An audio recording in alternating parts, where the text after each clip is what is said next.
benarlah apa yang diucapkan, iaitu siapa-siapa yang tunjuk kat orang lain jalan kebaikan atau ibadat, ajak orang buat baik, ajak orang beribadat, ajar orang beribadat, apa saja kebaikan, maka hak ajak tu dapat pahala walaupun dia tak buat benda tu. Contoh, dia bercakap tentang puasa sunat, orang pakat puasa sunat, orang ikut seperti mana yang dia ajak, maka 1000 orang yang berpuasa tu dapat pahala ke orang yang mengajak tu, sebab dia yang tunjuk ke arah kebaikan.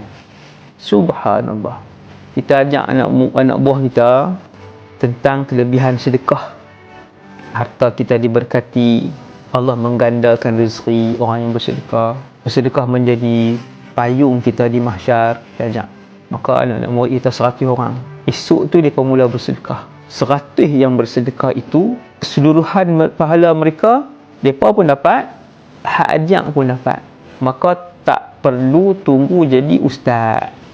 Kita ayah, kita ada isteri, kita ada anak-anak. Ajak dan ajak anak-anak kita untuk buat kebaikan ataupun buat ibadat.